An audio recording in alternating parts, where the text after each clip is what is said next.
we have some discussions about at least, what we think we might be doing. And I said, yeah, we'll give it some room to breathe a little bit. We've gone 2 weeks basically talking about this team a little bit. We got to wrap it up a little bit for our show. And Sammy sends us in our chat, you're going to torture me. Well, you are. You're torturing him right now. It's torture. I'm not trying to torture him. I know. I'm just trying to stay a little consistent on how passionate we've been the last couple of weeks watching another sport. Mm-hmm. By the way, kind of play out a little bit like how we think hockey teams should play out. There's a lot of lessons, a lot of overlap. Right? A lot of overlap. So I don't want to torture him, but look at him right now. Just look at him with the hood up. First time he smiled today. What is going on, with the hood up now? Are you okay? First of all, are you okay? I am the furthest thing from okay. I have had the worst weekend in my sports life by far. Didn't go to Game 6. Lucky enough to go to Game 7. The overwhelming... I've been trying to think about it for 2 days because I knew this was coming, and I was trying to say what I was going to potentially say. Yeah. And I think the overwhelming thing is that, when the Leafs crash out and I go on Leafs Talk and I come on here with you guys, you get to hide the pain with extreme anger at a core that's never got it done. Right. Or there's these moments where you're like, how could they not come through? How could they not come through? And you guard your sadness with anger. Mm-hmm. And I don't have the anger emotion to guard the sadness. That is... Wow. That's. I don't think anybody I think anger would be a wasted emotion. But I wish. Unjustified. But I wish that I could have it. I wish that I could get mad at somebody for something. All the principles that apparently have been blamed because my phone's been off for most of the last couple days, and I've been watching Brooklyn Nine-Nine reruns in bed, pretending that didn't happen. Still haven't seen the home run from Rojas. Allie's out of town. I've been home alone, not speaking, not talking, went outside twice. I haven't talked about this. This is the first I've spoken about this to anyone. And I know what people are blaming. It's IKF, not a big enough lead. Barshow, how do you not get a ball to the infield? Ernie Clement, Andy, all these things, I understand it. But this team was last place in April. And they went all the way to Game 7, extra innings of the World Series. And what people are saying, it's the best World Series in the history of the sport, blah, blah, blah, all this stuff. And I want to be mad to guard the sadness, but I'm not mad. Yeah, there is no mad. I don't get mad. If there's listen, people deal with these things in different ways, which I totally understand and I totally get. But if your first emotion is anger, that's fine by me. You can have those angers and you can have those feelings, but that shouldn't be what you're feeling.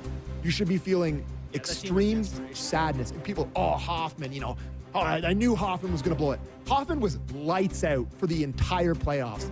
People forget 2 weeks ago when he went 2 innings in Game 6 against the Mariners, and when closed it out in Game 7. He was nails the entire playoffs. He gave up a home run to a 9-hitter and hung a slot. People want to be mad at him. Oh, they shouldn't have brought him in. No, they shouldn't have brought in the $11 million closer to finish off the World Series. They shouldn't have done that. It's baseball, and there's just nothing more painful than baseball. And I can't believe it didn't end with them winning. I haven't got past that part. That's the part that you're sad for those guys. That's it. And I'm crushed for it. I found myself. Sunday, I golfed, but It was depressing. You golfed? I golfed Sunday. Oh, listen, golf's very much. I'm with my buddy Elvis Mandela. Oh my God, you guys making fun of me? You and Elvis? No. But it's still very much you're in your own thoughts. You walk up to your ball. So it never left me. And then you're in the car by yourself, and then you hear this kind of sad song, and it's now it's even worse, right? I would have played golf if I could have on Sunday, but I walked from the Rogers Center to Etobicoke after the game, so It's 2 hours. I didn't have my hip didn't have it after that. I've lived being on the other side of a Game 7, you know, and it's just that's such a fine line between how it can change your life or the way you feel about yourself or you feel with your group, right? And I was gutted. For all these guys who unfortunately had the greatest experience with the greatest guys, you know, and we know how close they are and what they said about each other. And that part even hurts even more, that when you look at each other, the most common denominator that you have is that feeling of losing. And it's just so hard to think about it all with not imagining the scenario where, you know, IKF's foot is 2 inches farther along and it's safe and we're all doing the celebration thing. It just, how close it was makes it so much more painful. Yeah. You know, my 9-year-old son ruined, my wife was in tears, but, you know, all I can take away from this group is how wonderful this was, how many great memories that team gave us. But also I was thinking about this from like a hockey perspective and the Leafs perspective. Think about the next generation of fans has had their run here, has had this moment where now my son wants to stay in baseball and we are going to take him out of it. And my wife wants to get a jersey, and Jays fans there's this growth in it. God, Leafs fans haven't had that. The next generation hasn't happened for them like this. I know, but don't tell that to the guys that lost, because I know. I know. I'm talking about fans here. Yeah, I know. But for those guys, it's different. I know. I grew up a Jays fan. This experience, the last 2 weeks, a month, I turned into a baseball fan. Like, there are times in June or July, you're in the 4th inning, like, you know, you're not paying attention. But this game, I discovered what a fine line it is between winning and losing. Like, even a count, a simple thing as a pitch count, and how after every pitch, it's as if you feel like your collar getting tighter and tighter on every pitch.